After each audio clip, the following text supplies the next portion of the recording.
Né? Era a única profissão que se permitia que a mulher trans fosse. Quando a pessoa trans, homem, mulher, pode ser professor, pode ser médico, pode ser advogado, pode ser promotor de justiça, pode ser funcionário público, pode ser qualquer coisa. Porque a identidade de gênero não interfere em nada na capacidade intelectual dessa pessoa. Uma coisa é a identidade de gênero, outra coisa é o que a pessoa é. Assim como também não interfere em nada no caráter dessa pessoa, né? A gente tem homens brancos mau caráter, né? A gente tem mulheres negras mau caráter. Então, tanto faz, não é isso que define, né? Não é a cor, não é o sexo, não é a identidade de gênero, não é nada que define o caráter das pessoas, nem capacidade intelectual. Eu acho que é a personalidade e o caráter, né, também, da pessoa. Né? Então assim, eu acho que o que a gente tem que fazer é isso. Então algumas coisas, talvez isso. Então uma abertura maior pra gente acolher pessoas trans em outras profissões que não a profissão de prostituta ou de cabeleireiro, né? Que era a única coisa que estava Nós somos reservada. capazes de outras coisas também. Muitas coisas mais, né? A gente tem pergunta da Esther, né? Pra gente... Vai lá, Esther. O que pode ser feito para melhorar a notificação de mortes no caso do LGBTfobia? Porque até por pesquisa dá para notar que não são todas notificadas. Então eu acho que é um pouco a mesma coisa que acontece com os feminicídios, né? Então no registro da ocorrência precisa consignar ali, para efeito depois de estatística, que aquele crime foi cometido por ser uma pessoa LGBT. Porque pode acontecer, por exemplo, de um assalto ocasionar a morte. Então o assaltante vem, enfim, assalta e acaba matando. E mataria se fosse uma mulher, se fosse um homem, se fosse LGBT, tanto faz, né?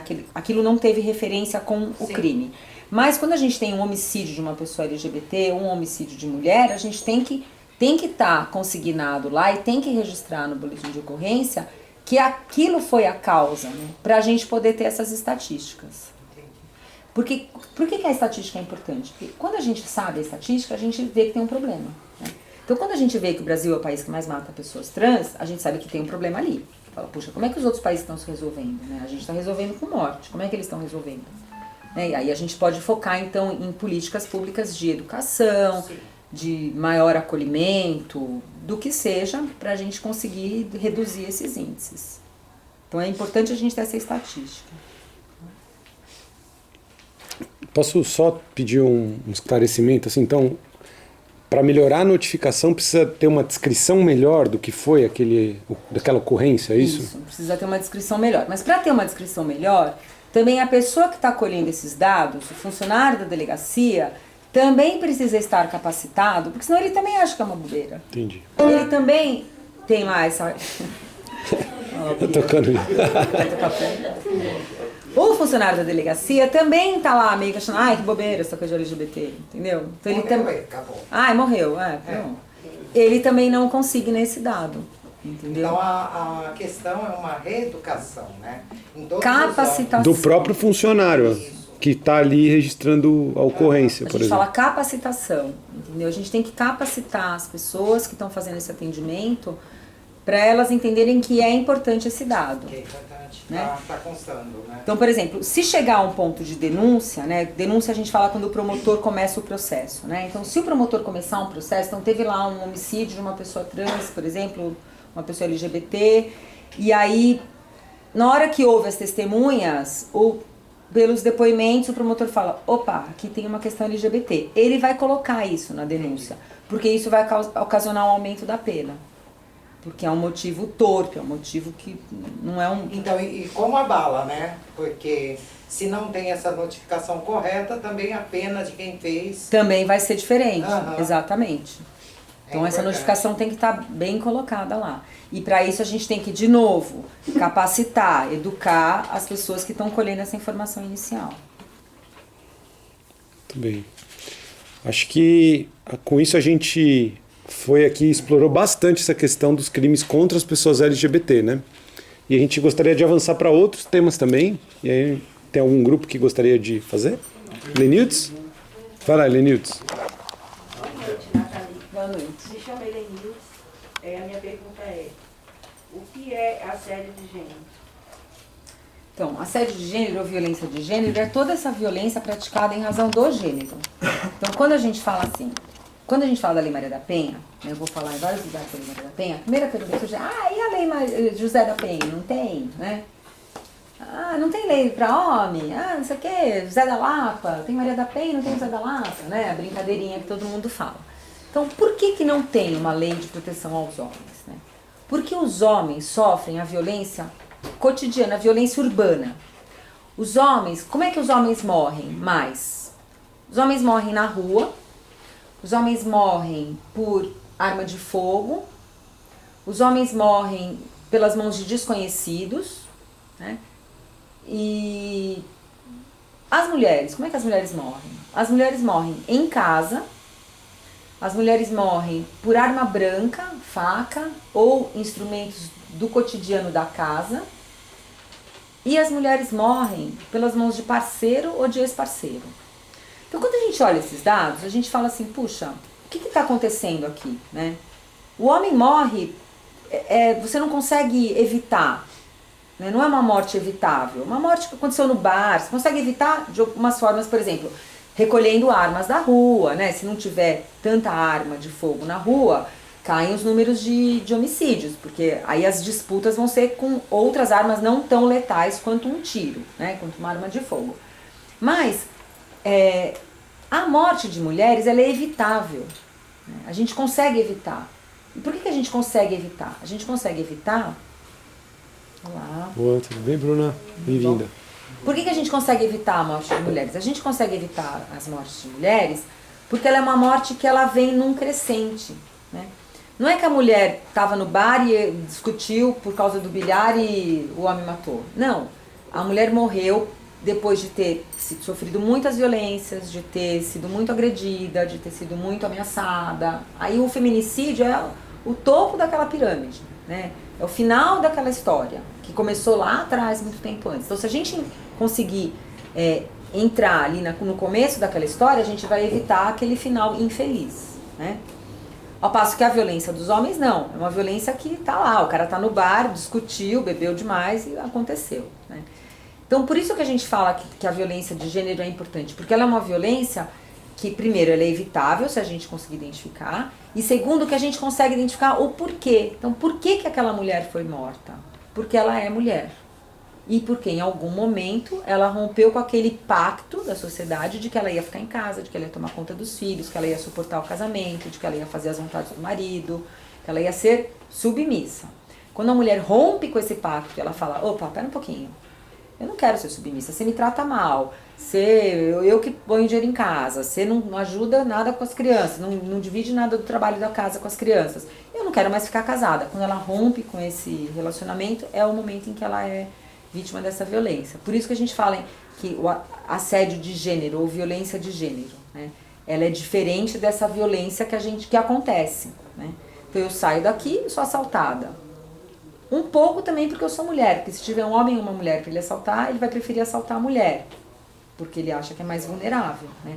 Porque a gente é mais fraca fisicamente, em regra. Tem mulheres que são muito mais fortes do que muitos homens daqui, mas em regra as mulheres fisicamente são mais fracas, né? Aguentam menos peso, digamos assim, tem menos força. Então o homem vai preferir assaltar uma mulher do que um homem. Então a gente sempre vê esse viés de gênero, né? A gente sempre vai ver essa vulnerabilidade da mulher. Por isso que a gente fala em assédio de gênero. Viu? Obrigada. Mari? Quem vai perguntar?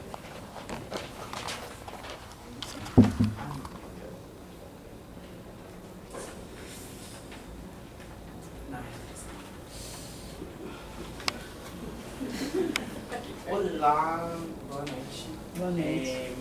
Nathalie, tudo bem contigo? Tudo bom com você? Como você tá? Bem? Eu tô bem. Então, meu nome é Bruna e eu queria saber como combater o assédio infantil.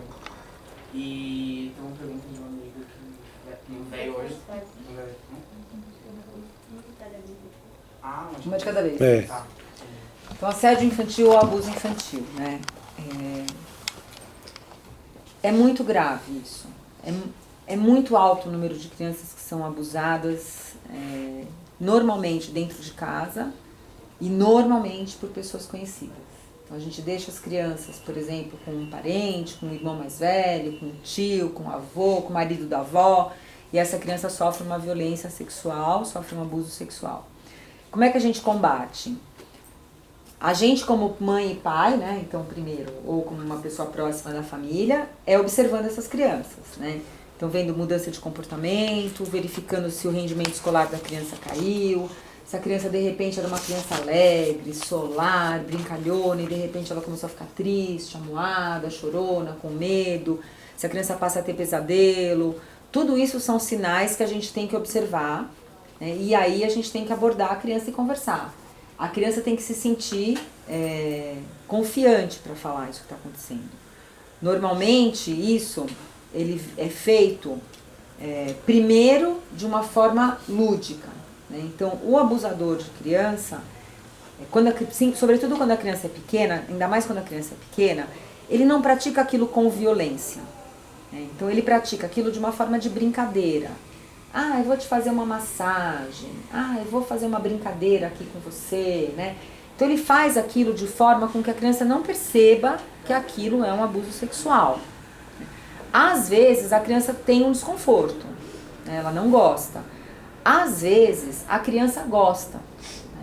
Por quê? Porque o corpo da gente, ele tem reações que são reações físicas, fisiológicas da gente. E a criança, mesmo pequena, ela tem prazer, né, quando toca nas partes íntimas dela. Então, às vezes a criança sente prazer mesmo naquilo, ela acha gostosa aquela brincadeira, faz cosquinha, ela acha aquilo que é agradável. Às vezes ela percebe que tem alguma coisa meio estranha, mas ela vai aceitando. Quando a criança é um pouquinho maior, e ela já tem um pouco mais de autonomia do corpo, ela já sabe que no corpo dela ninguém mexe, que só ela que mexe, aí esse abuso ele vem com a violência ou com a ameaça. Maior ameaça, vou matar sua mãe, vou matar seu irmão, vou matar sua irmãzinha. Então essas ameaças são muito graves para a criança, porque a criança ela não tem a ideia da gente, ela não tem noção de perigo, ou do que é perigoso como a gente. Então, para ela, aquele abuso é muito grave, ela fica com muito medo daquela ameaça. Então, ela se cala. Então, aí a gente começa a ver esses comportamentos. Quando a criança é muito pequena e passa por essa situação de abuso, quando ela cresce, vira adolescente, aí ela começa a ter experimentação sexual normal da idade. Começa a namorar, começa a ter lá um rapaz, uma menina que, né, ele gosta. Então, eles começam a ter aquela experimentação sexual. E aí, automaticamente, ela liga aquilo que ela passou lá atrás, quando ela era criança. E ela pensa assim, puxa, então aquilo não era brincadeira. Aquilo que acontecia comigo não era certo.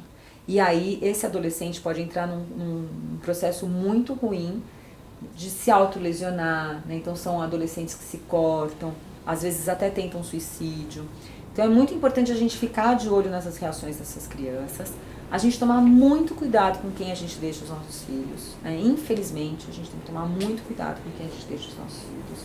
A gente tem que estar muito próximo, educar a criança de que no corpo dela só ela que mexe, só ela que toca, né? Deixar sempre um diálogo aberto para a criança poder vir falar com você, né? Então vim te contar se estiver acontecendo alguma coisa.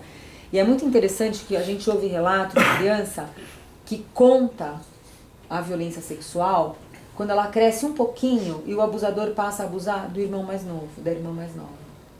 Então isso é muito lindo, assim, a gente pensar que a menina, ela passa a infância inteira sendo abusada e quando ela cresce... Pode entrar. A menina passa a infância sendo abusada e quando ela cresce e o abusador passa a abusar da irmã mais nova, aí ela vai e conta para proteger a irmã. Ou seja, ela não conseguiu fazer aquilo por ela mesma, mas ela consegue fazer para a irmã. Então, acho que isso é uma coisa que é muito importante.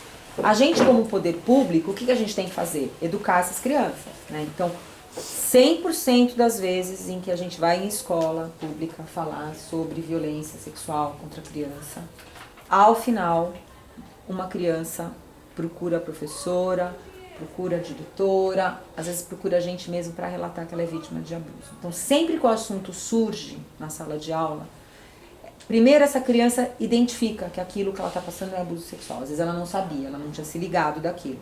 Então ela começa, ela identifica. Segundo, ela vê uma parceria ali com uma professora, com um adulto, né? E ela vê então que aquele adulto pode ajudá-la.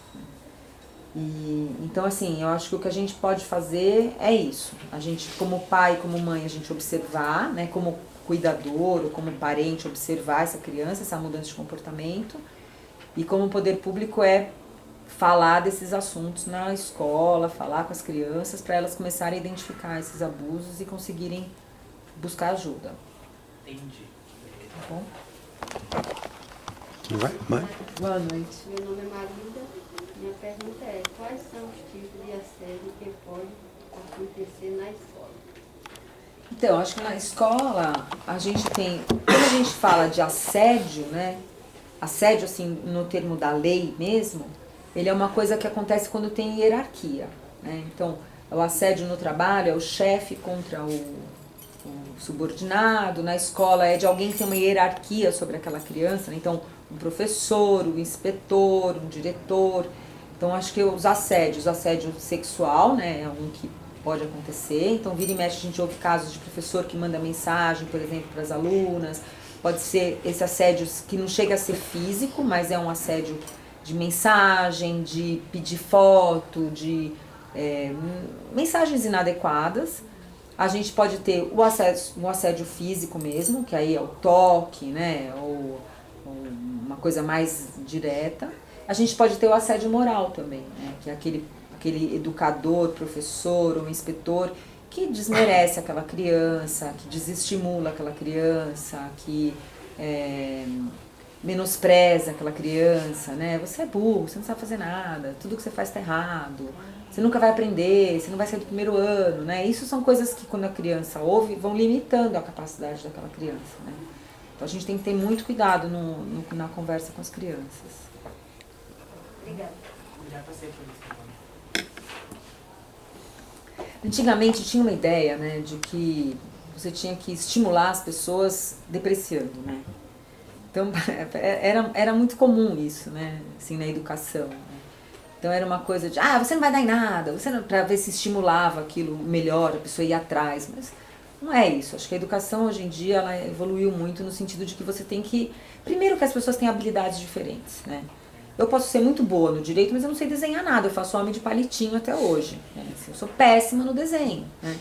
E às vezes tem uma pessoa que, sei lá, ela tem uma dificuldade para falar, por exemplo, para se expressar falando, mas ela se expressa muito bem fazendo uma caricatura, por exemplo, né? Ela passa uma mensagem fazendo um desenho, fazendo uma charge de jornal, né? Às vezes a gente não pega o jornal e vê a charge e fala, gente, mas olha, ele resumiu toda essa história que tá rolando ali, né? Esse meme, num meme de desenho, né? Então, isso é uma habilidade. Então, eu acho que um pouco é isso, a gente entender que as habilidades são diferentes, né? E que, de repente, uma criança que tem uma dificuldade, um adulto que tem uma dificuldade numa área, de repente não tem outra, né? Eu não consigo, sei lá, fazer conta muito bem, mas, em compensação, eu cozinho maravilhosamente bem. Eu não sei fração, mas eu sei dividir as porções de arroz certinho para dividir a quantidade de alho ali para comida, que fica maravilhoso, né? Então, acho que é isso que a gente tem que ver, essas habilidades, né? Cada um tem, graças a Deus, habilidades diferentes, porque daí isso que compõe a diversidade, isso que compõe a sociedade, né? Imagina se todo mundo fosse engenheiro, né? Que chatice que ia ser o mundo, né? O primeiro que ficasse com dor de barriga, acabava, né? Não tinha mais, porque não ia ter um médico, não ia ter um enfermeiro, não ia ter, né? Boa noite, Ana. Boa noite. Meu nome é Edna. Gostaria de saber como lidar com a situação de assédio e o que falar.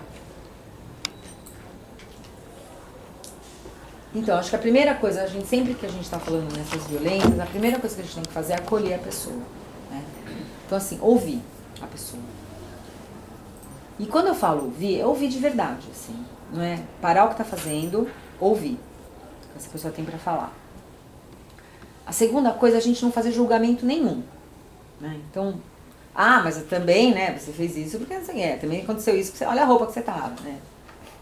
Primeira coisa que a gente tende a fazer isso, né? A gente faz isso às vezes com os filhos, por exemplo, né? Ele fala, fui mal na escola, fui mal na prova. A gente não fala, puxa, vem cá, puxa, que chato que você foi mal. O que você acha que você pode fazer pra melhorar da próxima vez? A gente já vai direto.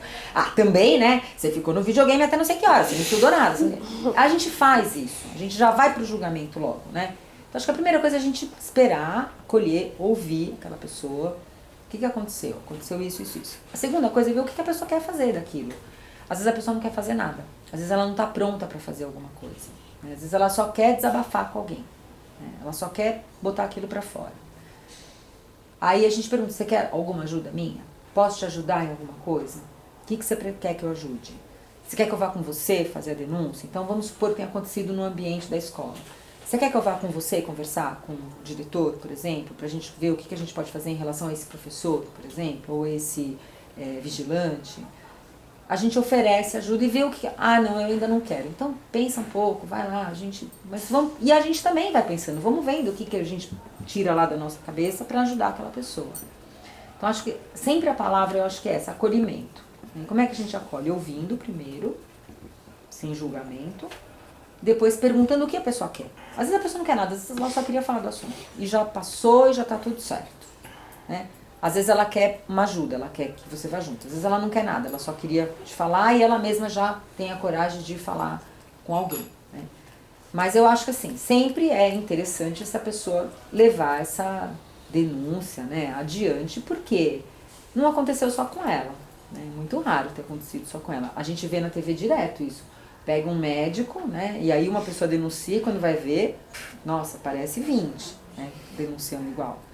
Né? Um fulano lá que bateu na namorada, daí quando vai ver, teve mais 5 namoradas antes, né? Que não puderam, que não tinham instrumento, que não estavam no momento de denunciar, acharam que ninguém ia acreditar, mas quando uma fala, a coisa, né, vem. Então é importante que a gente faça, mas cada pessoa também tem o seu tempo, cada pessoa tem a pessoa sabe aonde que ela aguenta, até onde ela aguenta ir. Tá bom? Tem a pergunta do Lucas, né? Tem. Você vai fazer, Ceará, a pergunta? Posso fazer. Pode ser? Vou fazer a minha primeiro. Você vai fazer a sua? Não, é que eu queria, antes de chegar na pergunta do Lucas, queria colocar aqui uma questão para a Nathalie, que eu acho que foi uma coisa que ela já me explicou uma vez, que foi muito útil para eu entender, então queria compartilhar aqui. Que é o que a gente chama de assédio no dia a dia. Então, por exemplo, você está num transporte público, uma pessoa vem e apalpa você, e a gente chama isso de assédio, né? Isso. Na lei não é exatamente esse o nome, né? Na então, lei tem outro nome. Se Por isso que eu falei, assédio, quando a gente fala de assédio para a lei, tem que ter essa subordinação, tem que ter uma situação hierárquica. Chefe contra funcionário, professor contra aluno, isso é o assédio pela lei. No popular, a gente chama de assédio todas essas violências, né, normalmente violências sexuais, né, assédio sexual, normalmente a gente fala, em relação a todas essas violências sexuais. E aí a gente tem o quê? A gente tem desde o estupro, né, que é aquela violência com a conjunção carnal, com o ato sexual ou com o ato libidinoso.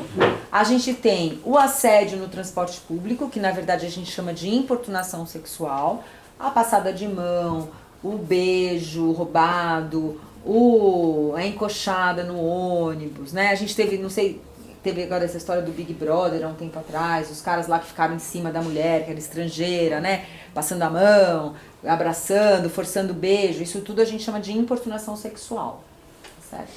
E tem uma previsão de pena, inclusive. Tem uma previsão de pena, é grave, é uma pena grave, é uma pena de 2 anos, que não é uma pena baixa, né? De 2 a 5 anos para a importunação sexual, e o estupro é de 8 a 12 anos, a pena para o estupro, então já é um crime mais grave ainda.